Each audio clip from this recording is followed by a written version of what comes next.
Y vemos una comunicación que se emitió el día de ayer, en donde se anuncia, se informa que más de 100 magistrados de circuito y jueces de distrito pues están solicitando que se aseguren derechos constitucionales emanados del artículo 10º transitorio de la reforma judicial del 15 de septiembre de 2024. En esta misma reforma judicial que se produjo en septiembre del 24, está contenido esta disposición.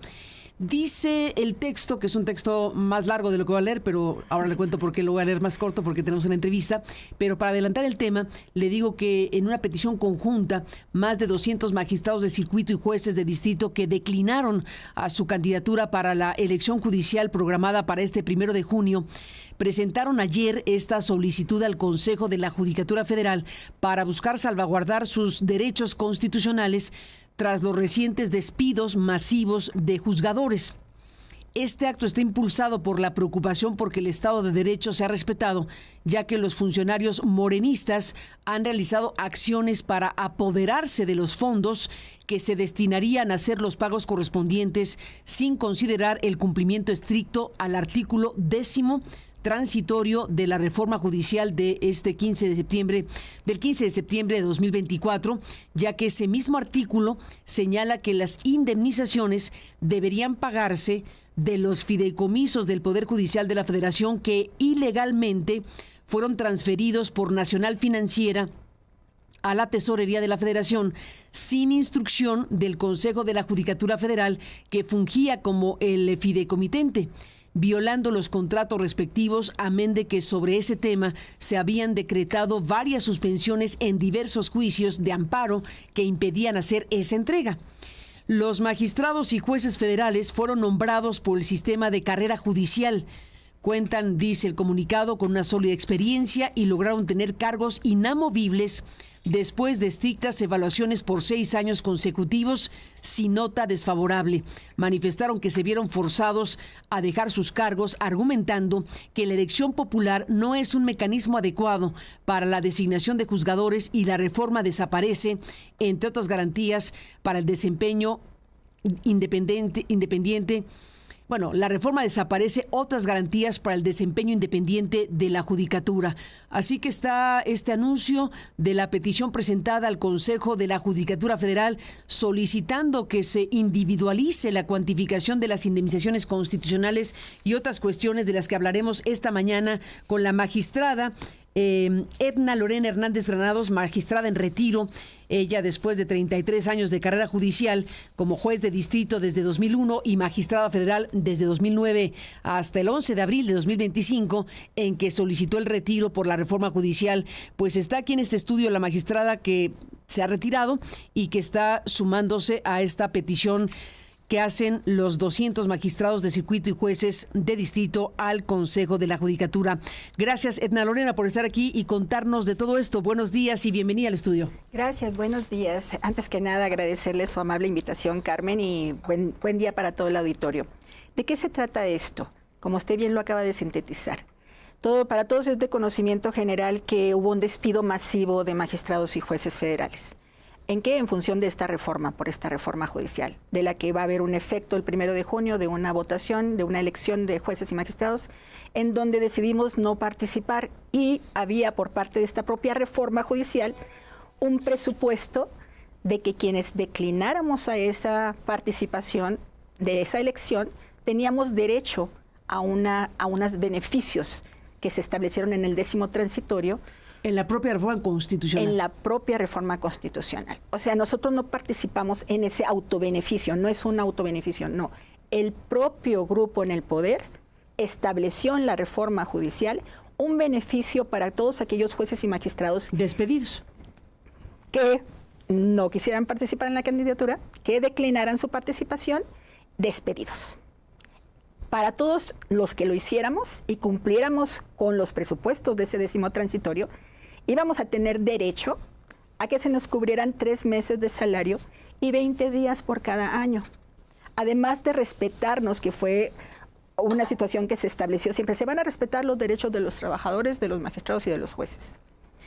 Entonces, entre esos derechos están respetar nuestras condiciones laborales y también percibir 3 meses de salario y 20 días de salario por cada año como cualquier trabajador del país. Ni una prestación más ni una prestación menos. La misma que cualquier trabajador despedido recibe legalmente en este país cuando es despedido. En mi caso soy magistrada o fui magistrada en materia de trabajo. Por años concedimos amparos para que se les restituyera a esos trabajadores los 3 meses de salario y los 20 días por cada año, y las prestaciones a que tuvieran derecho cuando fueron despedidos injustificadamente. Y hoy nos topamos con que esta reforma judicial que ellos mismos crearon, que ellos mismos publicaron, la hicieron una realidad, pero ahora no quieren cumplir con el pago que merecemos porque hemos trabajado más de 30, bueno, en el caso particular y como muchos compañeros, entre 30, 35, 25 años de servicio. Nosotros fuimos elegidos por concurso. Toda nuestra vida laboral la hemos dedicado a estudiar y a trabajar en el Poder Judicial. Eso es algo que sabemos hacer, es nuestra expertise. Ahora nos impiden trabajar por 2 años. Y no obstante que nos impiden trabajar por 2 años, no nos dan las remuneraciones. ¿La reforma les impide trabajar por 2 años en qué? En todo. ¿Cómo? ¿No podemos trabajar. Pero eso no se puede. Así es. No podemos ¿Está establecido eso en la reforma? Sí. O sea, se impide que ustedes que participaron de... Bueno, cualquier magistrado o juez que se retire del servicio está impedido para trabajar durante 2 años. ¿Pero en todos los ámbitos? En todos los ámbitos, en el lugar en donde estabas tú trabajando. En la inscripción, por ejemplo, Ciudad de México en este caso, yo no podría trabajar en ninguna parte en Ciudad de México. Trabajar en los ámbitos judiciales, pero trabajar de otra cosa. La prohibición es que no se puede trabajar. ¿Eso se puede? ¿Prohibir ese? No se puede. Lo que pasa es que nosotros teníamos esa garantía de inamovilidad. No, sí, pero se las quitaron con la reforma. Nos quitaron y no nos permiten generar un ingreso. Y aparte de que pero a ver, ¿cómo es esto? A ver, está tremendo. Eso es tremendo, ¿verdad? A ver, esa parte no la había registrado, déjeme detener aquí. Estamos hablando de una reforma totalmente controvertida y lo que hemos aquí hablado y criticado, pero bueno, estamos hablando de una circunstancia que involucra a cuántas personas en total, más o menos, que calculen. Bueno, a todos nos hicieron un cese masivo de 1,600 personas, ¿verdad? Nada más que unos terminaron o tenían el término de 2025, otros en junio de 2027, pero todos hemos empezado a declinar. Declinamos en el momento en que el Senado así lo estableció, que dijo hasta el 15 de octubre. Entonces, ahí declinamos, todos declinamos. Solo que algunos seguimos trabajando, en mi caso hasta abril de este año, y otros en junio, ahora que pase esta elección, otros en agosto, cuando entren las nuevas personas, otros quizás en 2027. Pero casi todos declinamos. Salvadas excepciones, no declinaron. Y la reforma establece estas 2 cosas. Uno, que a quienes decidieron no participar de la elección y no convertirse en candidatos, o finalmente, y está en la boleta, está previsto que se les dé esta... ¿Cuál es la palabra correcta? ¿Indemnización? Mire, en materia de liquidación, trabajo sería una liquidación en materia de trabajo porque somos trabajadores del Estado. Fuimos muy sui generis, no teníamos un ordenamiento específico porque trabajábamos en el Consejo de la Judicatura, en el Poder Judicial Federal, y cualquier cuestión interna laboral se manejaba en el propio Consejo de la Judicatura. Entonces nosotros no teníamos un ordenamiento específico, pero estamos inmersos en unos trabajadores del Estado. Del Estado, sí, o sea, ahorita ya quedamos como unos trabajadores del Estado, o bueno, fuimos parte de los trabajadores del Estado, de la ley burócrata. Entonces tenemos los mismos derechos que tuvieran cualquier trabajador del Estado. Entonces, está establecido en la reforma constitucional que habría ese dinero para sufragar esto que le llamaremos liquidación. Sí. Pero ese dinero es el mismo dinero que le entregó Nafin a la tesorería de la Federación. En lo que los jueces y magistrados que han criticado esto dicen que es ilegal, que se entregó lo que estaba en resguardo de Nafin, se le entregó sin conocimiento y anuencia de quien le hizo valer ese fideicomiso a la Nacional Financiera. Y se le entregó a la tesorería. Entonces, ese dinero se transfirió a la tesorería y ese sería el dinero que en la reforma constitucional se establece para pagar lo que usted está diciendo. De hecho, está establecido en el 10º transitorio, en el escrito que nosotros presentamos, y transcribimos el 10º transitorio. ¿Me permite leerlo? Sí, sí, sí. Dice, el 15 de septiembre de 2024 se publicó en el Diario Oficial de la Federación el decreto por el que se reforman, adicionan y derogan diversas disposiciones de la Constitución. Esto es de ellos, del grupo en el poder. Y dice el 10º transitorio, los derechos laborales de las personas trabajadoras del Poder Judicial de la Federación y de las entidades federativas serán respetados en su totalidad. Los presupuestos de egresos del ejercicio fiscal que corresponda considerarán los recursos necesarios para el pago de pensiones complementarias, apoyos médicos y otras obligaciones de carácter laboral, en los términos que establezcan las leyes o las condiciones generales de trabajo aplicables. Aquí le dan el carácter laboral. Y luego dice la parte que nos compete. Las magistradas y magistrados de circuito y juezas y jueces de distrito del Poder Judicial de la Federación que concluyan su encargo por haber declinado su candidatura o no resultar electas por la ciudadanía para un nuevo periodo conforme al segundo párrafo del artículo 2º transitorio de este decreto, serán acreedoras al pago de un importe equivalente a 3 meses de salario integrado y de 20 días de salario por cada año de servicio prestado, así como a las demás prestaciones a que tengan derecho, mismas que serán cubiertas con los recursos federales a que se refiere el párrafo siguiente al momento de su retiro. Y dice aquí el siguiente, los órganos del Poder Judicial de la Federación y en su caso de las entidades federativas llevarán a cabo los actos y procesos necesarios para extinguir los fondos, fideicomisos, mandatos o contratos análogos que no se encuentren previstos en una ley secundaria, por lo que tendrán un plazo máximo de 90 días naturales posteriores a la entrada en vigor del presente decreto para enterar la totalidad de los recursos remanentes en dichos instrumentos, así como los productos y aprovechamientos derivados de los mismos, a la Tesorería de la Federación o las entidades federativas según corresponda. Y los recursos federales a que se refiere el párrafo anterior deberán ser concentrados por concepto de aprovechamiento de la Tesorería y se destinarán por la Secretaría para la implementación de este decreto y a los demás fines que ésta determine. Entonces nos quedaba muy claro a nosotros como juristas, cuáles eran los pasos que pensamos que se iban a realizar.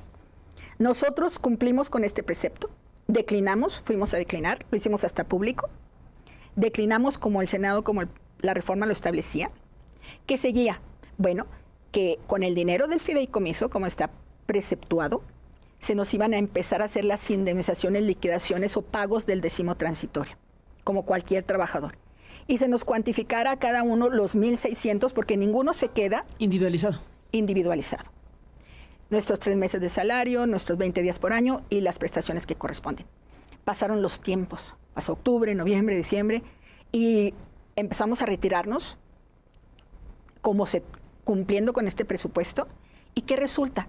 Que a unos días de la elección no se nos ha cubierto nada con la triste información, como ustedes ya bien lo saben, de que Nafinsa trasladó todo ese dinero a la Tesorería de la Federación sin consentimiento del Consejo de la Judicatura y con amparos presentados donde se suspendía esa transferencia.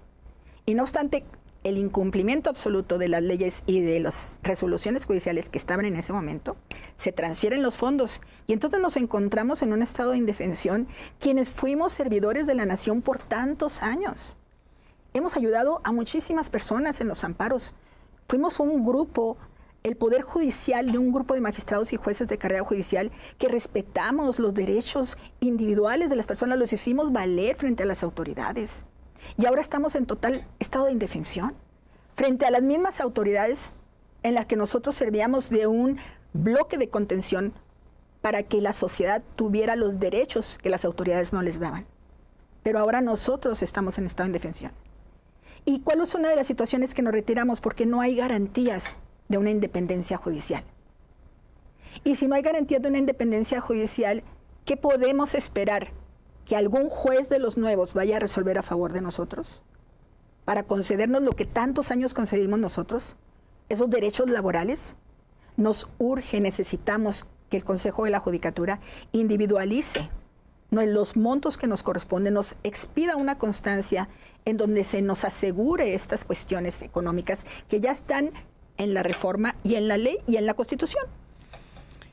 Magistrada en retiro, Edna Lorena Hernández Granados, este mensaje es a la Judicatura, al Consejo de la Judicatura, que sería la instancia correspondiente, el área del Consejo de la Judicatura correspondiente a responder a esto, al final de cuentas, a pagar lo que ustedes están planteando.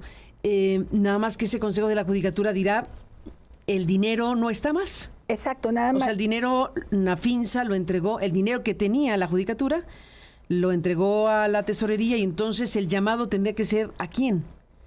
Vamos, como somos respetuosos de los pasos, a quien corresponde ahorita nada más, el Consejo no nos puede dar ningún pago definitivo, ya no tiene el dinero. Entonces, lo que pedimos del Consejo de la Judicatura son las constancias determinadas, individualizadas, de las prestaciones que nos corresponden. La acreditación de la deuda. Sí, ese es el documento. Uno por uno. Uno por uno. Para que ustedes, a su vez, puedan reclamarle a ¿2 puntos? 2 puntos. ¿A quién podemos reclamar? El dinero está en la Tesorería de la Federación. Necesitamos que el gobierno empiece a demostrarle a la gente que debe haber confianza en las instituciones del Estado. Necesitamos que el propio gobierno, nosotros ni siquiera tendríamos que ir a pedir estos derechos. Alguien del gobierno, del poder de presidencia, del Senado, de la Diputación, deberían decir, señores magistrados, ni se preocupen. Aquí está su dinero, está resguardado. Ustedes nada más tráiganos la individualización de las constancias que les corresponde. Y en este momento hacemos ejecutivo la reforma, el 10º transitorio que nosotros mismos establecimos. Y aquí está, confíen en el Estado de Derecho, confíen en nosotros. Y aquí está el pago de cada uno de ustedes. Sigan con su camino, nos abrieron el espacio, nos dejaron libres los lugares. Sigan con su camino, ustedes cumplieron su parte, nosotros vamos a cumplir nuestra parte. Ese es un Estado de Derecho. Eso es lo que esperamos de las autoridades. Imagínense tener que ir a tocar puertas para decir, ¿quién de ustedes, quién quiere pagarnos? ¿A qué puerta toco? ¿A quién se lo pido? Bueno, quien se quedó el dinero es la Tesorería en este momento, o ese dinero en específico, que es el que estaría destinado para pagar esto, como dice la Constitución. ¿De quién depende la Tesorería? De Presidencia. Y si depende de la Presidencia, entonces el llamado es a la Presidencia. Nos encantaría que Presidencia escuchara este llamado a la opinión pública, se lo estamos haciendo a los medios, al Consejo, la parte que corresponde. Quisiéramos que la Presidencia escuchara y ni siquiera necesitara que nosotros lo hubiéramos hecho, pero ok, ya lo estamos haciendo. Escúchenos y por favor cumplan con la reforma judicial que ellos mismos establecieron. Nosotros no pusimos nada en esa reforma, solamente la cumplimos. Tratamos de hacer algunos amparos para protegernos. El Estado de Derecho se estaba yendo de las manos. Si verdaderamente esta reforma va a proteger los derechos y la independencia judicial y va a fortalecer el Estado constitucional, este es un primer paso para demostrar que los derechos de los trabajadores de todo el país están resguardados por este gobierno. Pues estaremos al pendiente, Edna Lorena Hernández Granados, de lo que venga a raíz de esto. Lo mínimo que se esperaría es que el actual Consejo de la Judicatura, que va a desaparecer, o sea, estamos en una fase terminal de la estructura del sistema judicial que está pues transformándose radicalmente en México, y ese Consejo de la Judicatura va a desaparecer. Va a venir una cosa que es un tribunal de disciplina, que ya sería otra cuestión. Ese no sería el ente correspondiente para responder a esto. Sería el órgano de administración. En todo caso. En todo caso. Pero esperemos quiénes son las personas que lo van a integrar. No, ni idea. No se sabe en este momento que venga, pero bueno, por lo pronto lo que sí se sabe es que esta instancia a la que están ustedes recurriendo en este momento va a desaparecer, y lo único que están pidiendo en este instante es individualizar pues el adeudo con cada uno de los magistrados y jueces. El caso de los ministros es diferente. Sí, es diferente. Ellos no lo contemplamos porque esta es una petición de quienes estuvimos en estos cargos de jueces y magistrados, y queremos que también nos den el listado. Y se resuelve distinto lo de los ministros. Sí, esa parte. Y nosotros lo que queremos es que nos den el listado de cada uno de todos los que declinamos, y porque quizás alguno llegue a ganar en esta elección, pero de todos los que declinamos queremos el listado, y con eso la individualización de cada uno para poder tener un documento. Por cierto, si no me equivoco, entiendo que este beneficio, este derecho que se tendrá que cumplir, aplicaría también para aquellos magistrados o jueces que hayan decidido participar y no ganen. Si participan y no ganan, estarían en este universo de personas. Así es. Este escrito se va a hacer extensivo en el momento en que se advierta si los compañeros salieron vencedores o no. Si no salieron vencedores, están en la misma hipótesis de que ya merecen y tienen derecho a estos 3 meses de salario con 20 días por cada año. Pues lo estaremos viendo, Edna Lorena, y déjeme cerrar con esto que ya me mencionó y que me dejó así bastante sorprendida sí. Al decir que no, que se les impide trabajar por 2 años. A ver, ¿me quiere detallar en qué artículo, en qué precepto legal, dónde dice eso y qué es lo que específicamente se les prohíbe? ¿Lo tiene en la mano? No lo tengo a la mano, pero es un impedimento que constitucionalmente tenemos. De hecho, ya teníamos impedimento en la Constitución, nada más se modificó para que el impedimento fuera en el lugar donde estamos adscritos. Entonces, imagínense, no tenemos ningún beneficio cuando una persona es despedida de esos 3 meses de salario y 20 días por año. Y te piden que vayas a trabajar a otra ciudad, que te vayas con toda tu familia y te vayas a trabajar a otra ciudad, porque en la ciudad donde viviste y trabajaste, ahí no puedes ejercer tu trabajo por 2 años. Ejercer como abogado, o ejercer en el ámbito donde trabajamos. Si quieren poner una pastelería es otra cosa. Eso sí, ya eres empresario. Eso ya sería el colmo, ¿no? Pero sería empresario. Si alguien la contrata, no puedo recibir un sueldo. Pero a ver, si alguien la contrata como abogada en un despacho de derecho laboral, no se puede. Si fuera en otro lugar de la ciudad, sí.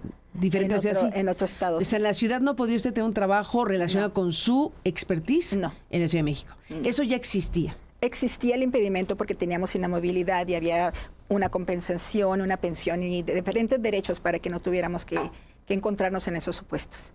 Pero esos derechos no están en este momento.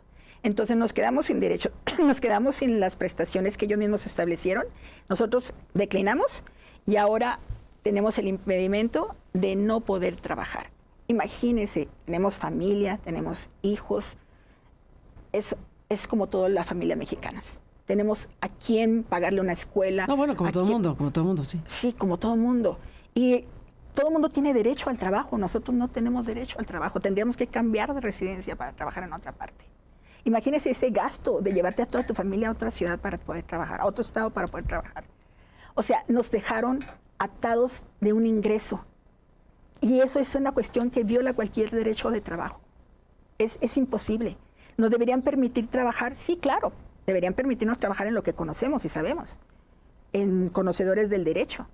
Pero no, estamos impedidos para hacerlo por 2 años. O sea, estamos hablando de 2027. O sea, la prohibición establecida en el sistema que murió o que está muriendo se mantuvo en este periodo, independientemente de que se fracturó la carrera judicial de las personas. Sí, no se eliminó, pero sin embargo se restringió nada más a la localidad en donde fuiste juzgador. Pero eso no importa porque no puedes moverte, o sea, estás pagando hipotecas. Antes estaba restringido en general, todo el país. Ahora se restringió a la ciudad o localidad donde ustedes han desempeñado su trabajo. Así es. Y se permite en el resto. Esa es la ganancia, digamos, entre comillas. Lo que no tiene es un resultado efectivo. ¿Cómo te cambias? Tienes hipotecas, estás endeudado. ¿Cómo haces para moverte de tu ciudad con toda tu familia y empezar a buscar en otras puertas? Es muy difícil, no solo para nosotros, para todo el país. Es muy difícil la cuestión económica del empleo. Pero nosotros fuimos cesados, despedidos masivamente, 1,600. ¿Y de cuánto tiempo usted quiere? En menos de 6 meses se acabó el Poder Judicial Federal. Ha sido vertiginoso todo. Sí, entonces estamos atados de mano, sin posibilidad, sin apoyo y sin las instituciones del Estado que ejecuten y hagan válido lo que ellos mismos dispusieron, que es importantísimo. Que haya un Estado de Derecho y que si ellos lo van a garantizar, que lo garanticen. Adelante, hemos cedido las plazas, pero ¿qué esperamos? Que cumplan la parte que les corresponde. Déjeme cerrar y detenerme, Edna Lorena Hernández Granados, magistrada en retiro, con la petición original de esta conversación. ¿A quién específicamente le correspondería responder y atender la petición expresa de que se individualice, digámosle, deuda de jubilación? No sé cómo será la expresión correcta, pero digamos que se identifique con un documento persona por persona, magistrado por magistrado, lo que le correspondería acorde a lo que usted ha dicho sobre esta pues liquidación, llamémoslo así. Son 3 consejeros, ¿cierto? 3 consejeros que son de la Comisión de Administración. No tiene que ver con la presidenta del Consejo de la Judicatura, que es la presidenta de la Corte actualmente. Esto es importante. El Pleno de la Judicatura ya había determinado que la Comisión de Administración, lo decimos en el escrito, ya había una determinación por el Pleno del Consejo de la Judicatura para que se hiciera esta labor, que se precisaran los montos que correspondían. Ya el Pleno lo había indicado que ya hiciera el Pleno lo había indicado. Esta Comisión de Administración. Así es, ¿Y ya luego? el Pleno lo había indicado y había dado un término para ello. Como el término no se ha cumplido, eso fue el 19 de marzo, si no me equivoco. Sí, como el término no se ha cumplido, es que nosotros ya bajo esa situación... O sea, pasó la fecha indicada y no ha sucedido todavía. Aquí está, el 19 de marzo de 2025.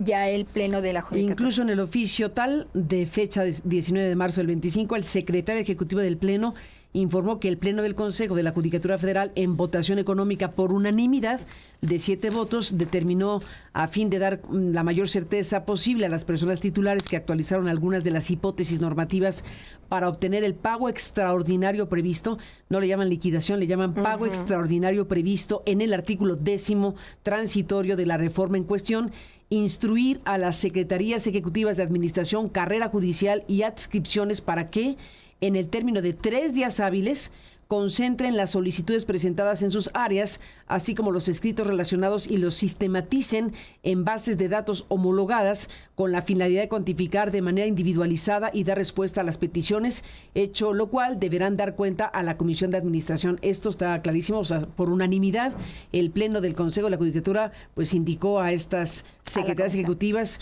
carrera judicial y adscripciones para que en 3 días concentran las solicitudes presentadas en sus áreas. Y entonces el tiempo pasó, exactamente. Y es pues por esto eso fue el 19 de marzo, pues 3 días ya pasaron. Ya pasaron y entonces por eso jueces y magistrados nos reunimos y tomamos la iniciativa de presentar este escrito solicitando que ya se materialice esta situación, que ya fue ordenada por el Pleno de la Judicatura. Nosotros no estamos incluyendo al Pleno porque el Pleno ya hizo la orden. Ya solo queremos que se materialice y se nos expida. ¿Para qué? Pues para lo que siga, lo que tengamos que hacer, pero es importante que ya se determine que el Pleno ya lo hizo, el Pleno del Consejo de la Judicatura. Simplemente necesitamos que se materialice esta cuestión y el tiempo está encima de nosotros. Pues quedamos a la espera de todo esto. ¿Tendría el Consejo de la Judicatura que hacer algo para que se cumpla lo que votaron por unanimidad? Ellos ya lo determinaron, pero hay áreas que ejecutan esas órdenes. Y en este caso, la Comisión de Administración, a quien dirigimos el escrito, es quien va a materializar esa indicación. ¿Pero si no lo ha hecho? Es por eso que lo estamos pidiendo conjuntamente. ¿Ustedes, no el Consejo de la Judicatura? No, nosotros lo estamos pidiendo. Bueno, porque son los interesados directos, obviamente. Pero me refiero, si el Consejo de la Judicatura ve que pasaron 3 días y muchos más y no se cumplió lo que se indicó desde el Pleno. Ahí está en stand-by. Entonces hay que moverlo y eso es lo que estamos haciendo, moverlo, solicitarlo, pedirlo, de alguna forma que no se olvide que estamos aquí, que lo necesitamos, que trabajamos años de servicio al que Poder está en la Social de la Constitución. que está en la Constitución, que nosotros cumplimos y que lo necesitamos. Pues ahí está. Le agradezco mucho que haya estado en este programa Edna Lorena Hernández Granados, magistrada de retiro, para explicar todo esto, para dar a conocer públicamente o para compartir públicamente lo que está haciendo este comunicado que se emitió ayer, ¿no? Así es. Ayer lo dieron a conocer. Le agradezco que hasta al día siguiente esté aquí en este estudio para explicar esto ampliamente. Y pues en este caso son más de 200 magistrados de circuito, pero el universo es más grande. En este caso son 200 magistrados que suscriben este comunicado específico y es el que estamos aquí comentando con usted. Y somos 200 en este momento porque apenas empezamos a trabajarlo, pero hay muchos compañeros que ya están queriendo incorporarse. Simplemente vamos a hacer otras listas posteriormente para que todos tengan esta posibilidad de recordarle al Consejo, a la Comisión de Administración, que aquí estamos y que cumplan la orden que ya dio el Pleno, y a las autoridades del país que cumplan con lo que ellos mismos especificaron en el 10º transitorio de pagarnos este pago extraordinario, indemnización, derecho laboral, como quieran llamarlo. El término no es lo importante es que se cumpla con la Constitución que ellos mismos reformaron y que es un derecho de cualquier trabajador, y en este caso nosotros fuimos trabajadores despedidos del Estado. Edna Lorena, gracias por estar aquí esta mañana y seguiremos hablando si me lo permite. Claro que sí, muchísimas gracias. Gracias, Carmen, y buenos días. Muchísimas gracias por estar Buenos aquí. días. Pues así está esta parte de esta reforma al Poder Judicial que está hecha de muchas cosas. Estamos ya con la expectativa abierta para ver qué ocurre el próximo 1 de junio. Decía el Financial Times, un experimento kafkiano, le ha llamado el Financial Times para hablar de todo este proceso que está en curso. Y bueno, veremos qué pasa con la elección del próximo domingo, pero estos son otros elementos importantes, producto de una reforma draconiana como la que se hizo y se está instrumentando en México desde el sexenio pasado, como se sabe. Así que bueno, de todo esto estaremos hablando. Por lo pronto, gracias a la magistrada y a usted que nos ha permitido presentarle esta conversación. Volvemos después de la pausa, tenemos más esta mañana.